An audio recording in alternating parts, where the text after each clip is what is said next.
21세기에 등장하는 새로운 용어가 뭐냐면 인공지능입니다. 이제는 인공지능 시대가 되었는데, 인공지능이 우리가 지금 하고 있는 일을 대체할 수 있는, 인공지능으로 대체할 수 있는 직업이 150만 개 이상 된다고 했습니다.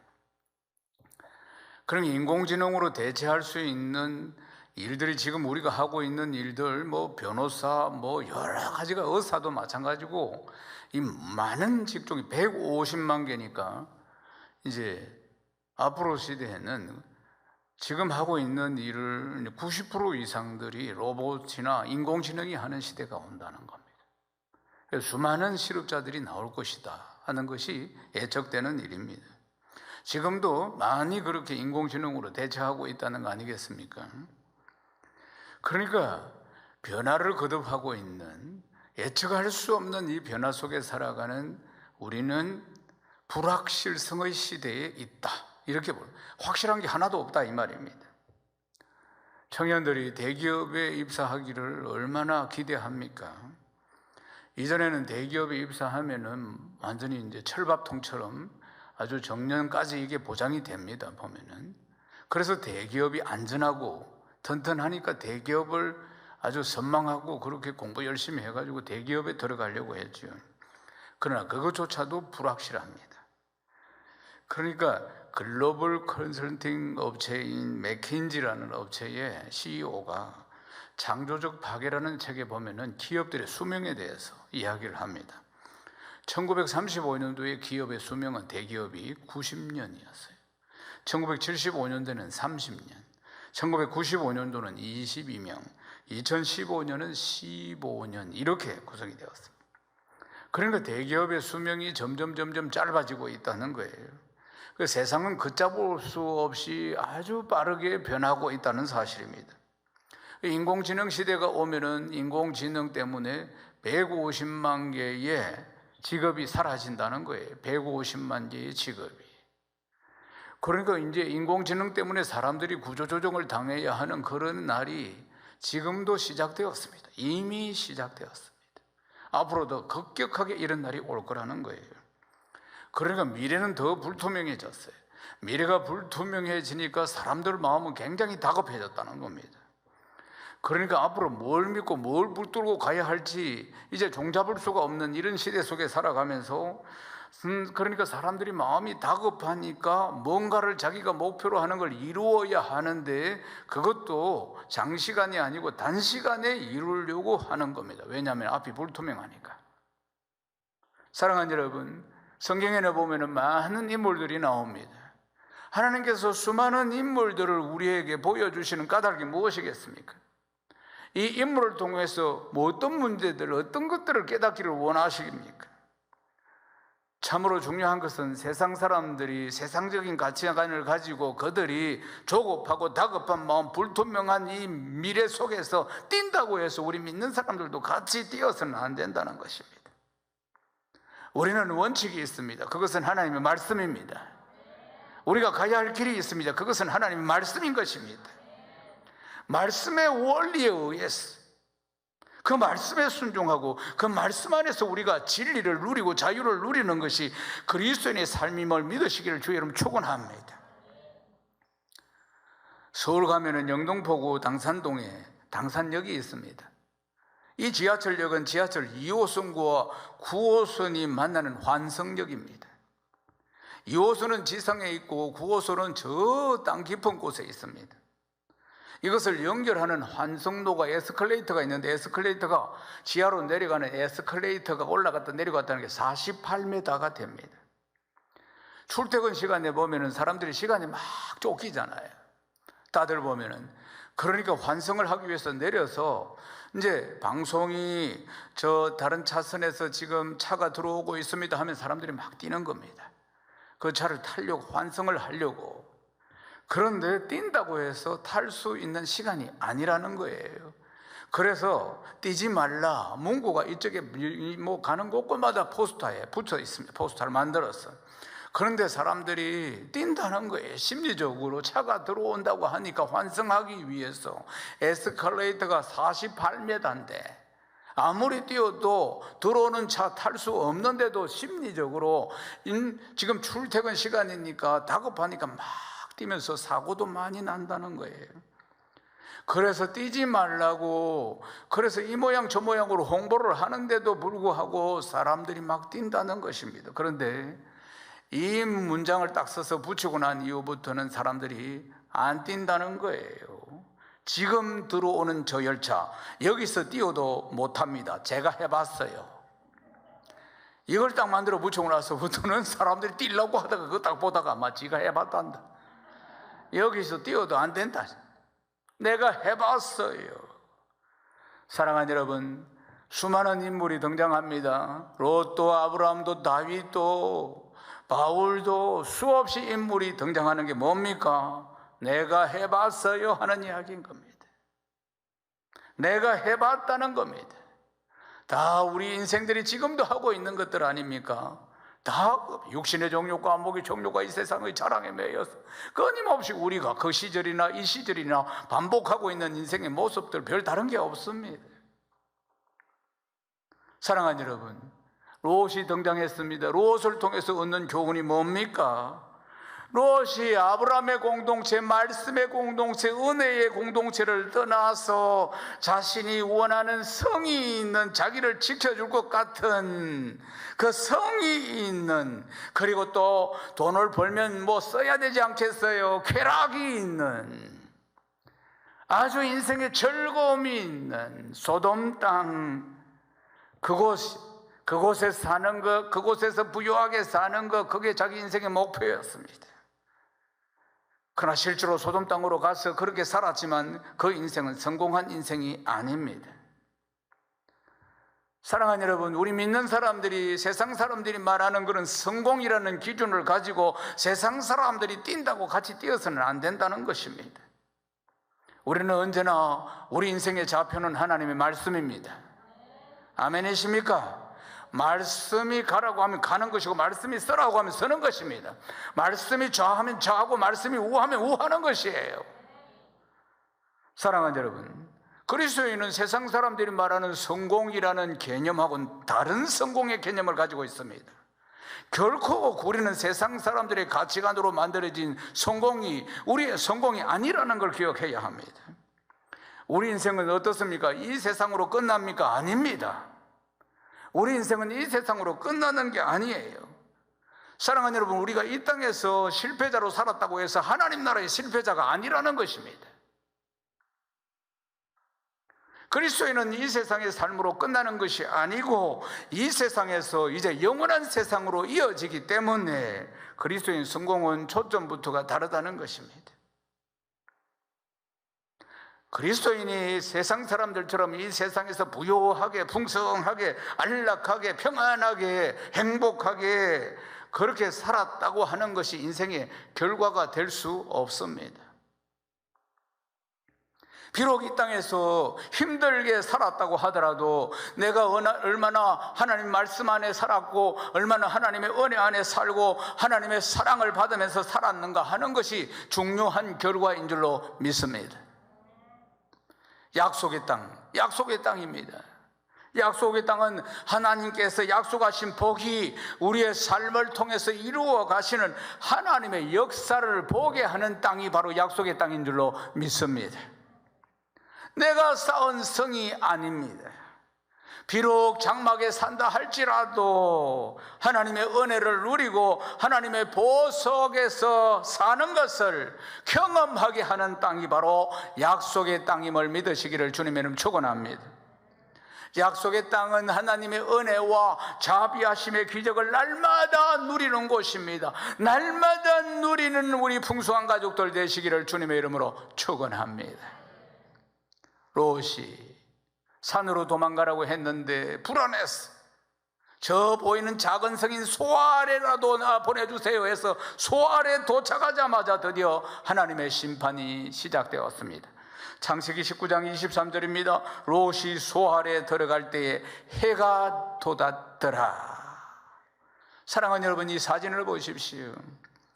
이것은 해가 떠오르는 장면이 아니라 화산이 터지는 상황을 해처럼 이렇게 보이는 겁니다. 화산이 확 터진 것입니다.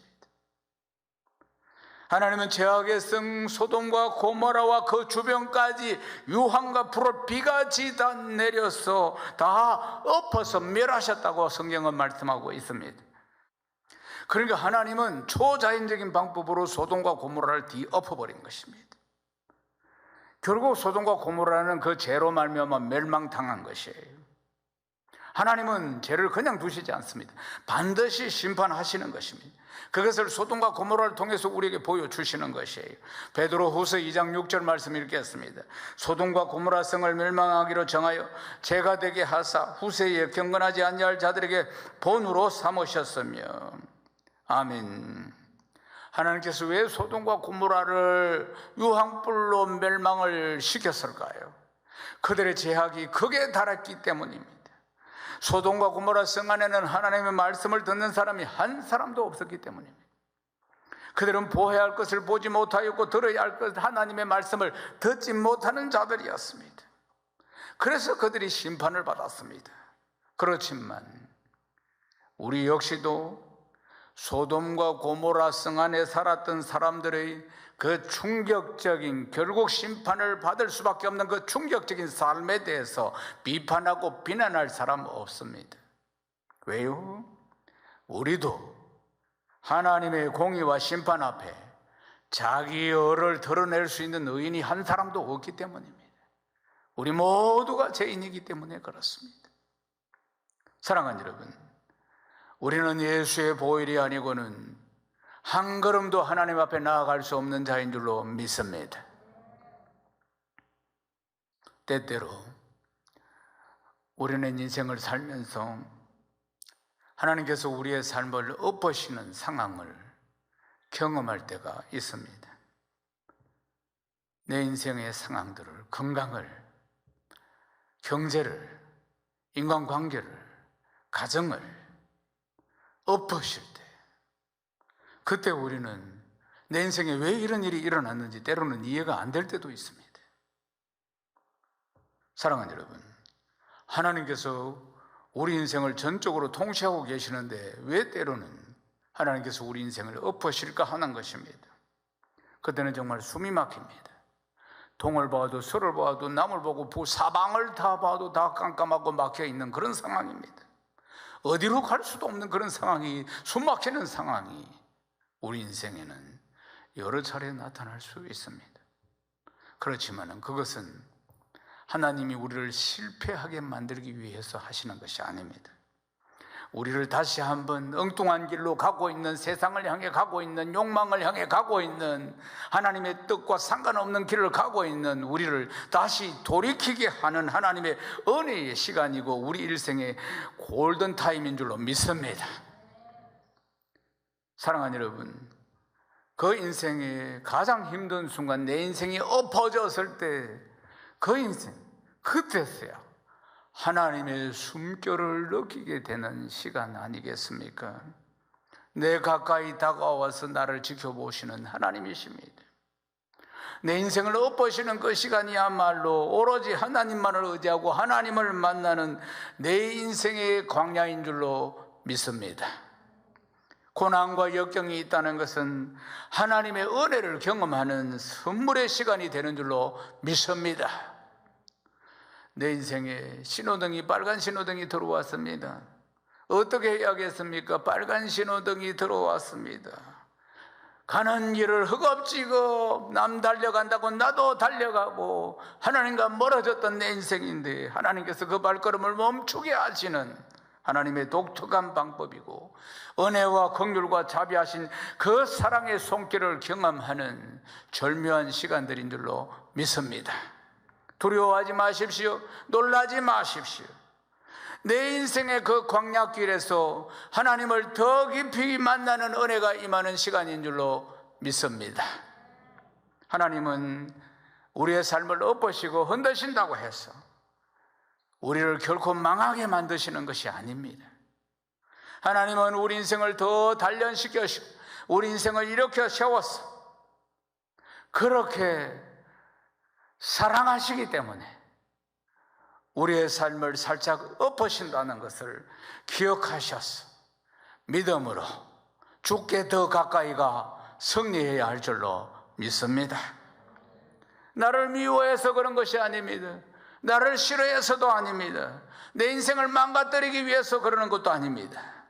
사랑하는 여러분, 하나님께서 나를 새롭게 하시고 나의 고장난 부분을 고쳐주시기 위해서, 그것을 고쳐서 새롭게 내 인생을 꽃 피워주시기 위해서 하나님의 사랑을 막 퍼부어 주시는 시간임을 믿으시기를 주님의 이름으로 축원합니다. 하나님의 관계가 녹이 슬었습니다. 너무나 오래되었습니다.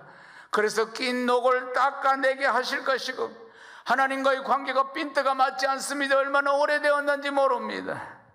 이것을 다시 한번 맞춰주시는, 다시 한번 관계를 회복시켜주시는 그런 복된 시간이라는 것입니다. 우리 인생을 뒤엎으시는 것은 금보다 귀한 믿음의 사람으로 연단하시는 하나님의 눈부신 계획임을 깨닫고 언제나 다시 한번 말씀을 붙들고 승리하는 복된 성도 되시기를 주님의 이름으로 축원합니다. 창세기 19장 26절 읽겠습니다. 롯의 아내는 뒤를 돌아보았으므로 소금 기둥이 되었더라. 아멘. 롯의 아내가 뒤를 돌아보았다, 무슨 뜻이겠습니까? 뒤를 돌아보았다는 것은 다 우리의 과거를 이야기하는 것입니다. 우리는 뒤에 돌아보는 것이 무엇이 있겠습니까? 내 과거에 이루는 업적, 공로, 내가 그렇게 아끼던 것들, 이런 것들 다 아니겠습니까? 내 노력으로 쌓아 올린 성들이 전부 다 내 과거입니다. 그것을 내려놓고 포기한다는 것은 정말 마치 죽음과도 같은 것입니다. 그래서 사람들이 말하기를 때로는 내 눈에 흙이 들어와도 그건 안 된다, 포기할 수 없다, 그런 이야기를 종종 합니다. 사랑하는 여러분, 우리가 뒤를 돌아본다는 것은 무엇이 있을까요? 평생에 잊지 못하는 과거의 상처가 있을 거예요. 평생에 잊지 못하는 그 아픔이, 남에게 말할 수 없는 숨어있는 아픔들, 상처들, 미움들, 그리고 또 후회, 그때 왜 그랬을까, 그리고 아쉬움들, 이런 여러 가지 복합적인 감정들, 추억들. 사랑하는 여러분, 사람들은 그 과거에 포로되어 살아간다는 겁니다. 그 과거의 그 아픈 상처들이, 그 미움들이, 그 쓰라린 기억들이 내 발목을 붙들고 있다는 사실 아닙니까? 발목을 붙들어서 믿음으로 전진하지 못하도록 묶고 있다는 것입니다. 그래서 결국은 자꾸 뒤돌아보게 만들어서 롯의 아내처럼 소금기둥 되게 한다는 사실입니다. 사랑하는 여러분, 오늘 롯의 아내를 통해서 하나님 우리에게 주시는 메시지가 뭡니까? 성도의 삶은, 그리스도의 삶은 결코 뒤돌아봐서는 안 된다는 것입니다. 아멘이십니까? 성경은 우리에게 가르쳐주고 있습니다. 빌립보서 3장 13절에서 14절 우리 읽겠습니다. 형제들아, 나는 아직 내가 잡은 줄로 여기지 아니하고 오직 한 일적 뒤에 있는 것은 잊어버리고 앞에 있는 것을 잡으려고 표대를 향하여 그리스도 예수 안에서 하나님이 위해서 부르신 부름의 상을 위하여 달려가노라. 달려가야 할 줄로 믿습니다. 사랑하는 여러분, 자신이 이루었다고 하는 업적들 뒤에 있는 것들입니다. 잘한 것들, 못한 것들, 실패했던 것들 다 좋습니다. 모두 다 잘했다면 교만해질 것이고 못했다면 열등감을 가지는 이 과거의 모든 일들 말이에요. 뒤에 것을 무조건 그리스도인은 잊어버리고 앞에 있는 것을 표대를 잡기 위해서 그리스도 예수 안에서 하나님이 부르신 그 부름의 상을 향해서 전력 질주하며 달려가야 할 줄로 믿습니다. 오로지 하나님 말씀 앞에 절대적인 무게를 두어야 하는 것입니다. 결코 과거의 발목을 잡혀서는 안 된다는 사실이에요. 발목을 잡혀서 과거에 연연하게 되면 결국은 소금기둥 되는 것입니다. 바리새인들이 예수님께 한 번은 이런 질문을 합니다. 하나님 나라가 어느 때 임합니까? 그러니까 주님이 하나님 나라 볼 수 있게 임하는 것이 아니다, 이렇게 말씀하시면서 롯의 철을 기억하라, 바리새인들에게 교훈을 줍니다. 누가복음 17장 32절에 보면 나옵니다. 롯의 철을 기억하라, 예수님 말씀하셨습니다. 무슨 뜻일까요? 진짜 보아야 할 것은 보지 못하고 뒤돌아보면 안 된다는 것이, 결국 뒤돌아보다가 저주의 상징인 이 소금기둥 된다는 것이에요. 무엇을 바라보고 무엇을 바라보지 말아야 합니까? 무엇을 사랑하고 무엇을 사랑하지 않아야 합니까?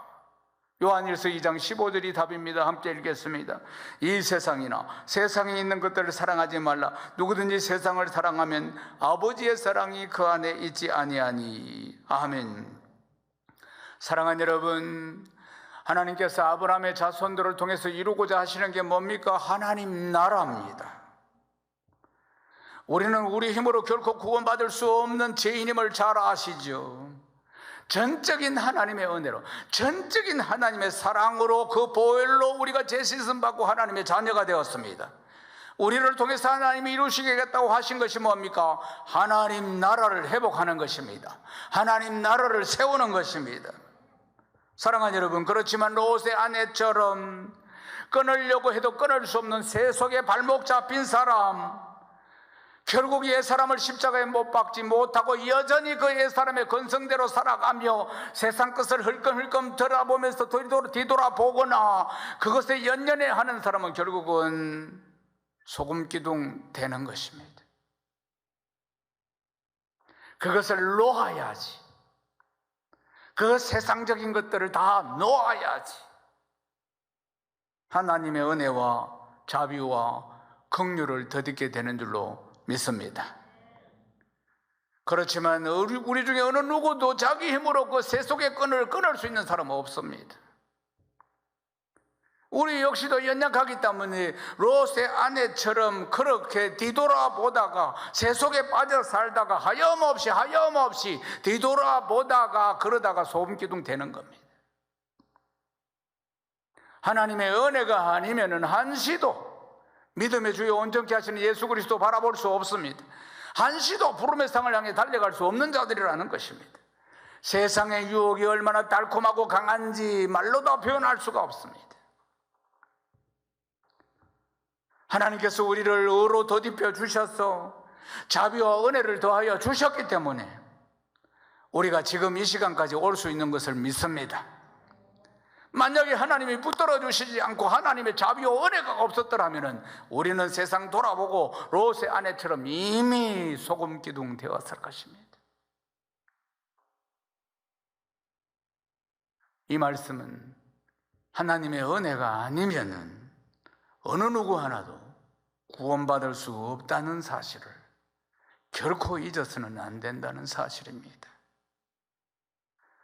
롯의 아내와 같이 소금기둥이 되어야 할 마땅한 죄인이고 롯처럼 언제나 세속적이고 인간중심적으로 살아가는 사람임에도 불구하고 하나님께서 우리를 구원하셨다는 것은, 그래서 하나님의 자녀가 되어서 오늘 각 처소에서 이렇게 하나님께 예배를 드리고 있다는 사실이 전적인 하나님의 은혜임을 늘 잊지 말아야 하는 줄로 믿습니다. 롯은 구원의 기회가 계속 주어졌지만 계속 놓쳤습니다. 소금기둥이 된 롯의 아내의 모습이 바로 롯의 내면의 모습일 것입니다. 고돌로멜 연합군이 쳐들어왔을 때 이미 소돔 땅 싹쓸이해서 갈 때 이미 롯은 자기 재산 다 빼앗겼고 다 자기 가족들 비롯해서 자기 본인까지 다 포로로 잡혀갔습니다. 이미 그 삶이 엎어진 겁니다. 그런데도 롯은 깨닫지를 못했습니다. 사랑하는 여러분, 하나님께서 엎으셨을 때 그때 말씀의 공동체, 아브라함의 공동체로 산으로 가야 하는데도 불구하고 그는 여전히 결단하지 못하고 다시 소돔 땅으로 갔다는 사실 아니겠습니까? 말씀을 마치겠습니다. 약속의 땅은 나의 공로나 선행이나 어려운 행위로 그것이 온전해서 나에게 주어지는 땅이 아닙니다. 나를 구원하신 하나님의 자비하심, 예수 그리스도의 그 십자가의 크신 사랑 때문에 우리가 약속의 땅에 들어가게 되는 줄로 믿습니다. 우리 인생의 모든 것이 하나님의 은혜요, 모든 것이 하나님의 은혜요, 모든 것이 하나님의 은혜요, 예수 그리스도의 사랑하심 때문에 우리가 매일매일 살아간다는 것을 기억하시기를 주님의 이름으로 축원합니다. 예수 그리스도의 십자가의 공로를 더욱더 인정하고 그 십자가의 사랑을 더욱더 의지하고 주께로 한 걸음 한 걸음 더 가까이 나아가는 복된 성도 되시기를 주님의 이름으로 축원합니다. 축원합니다.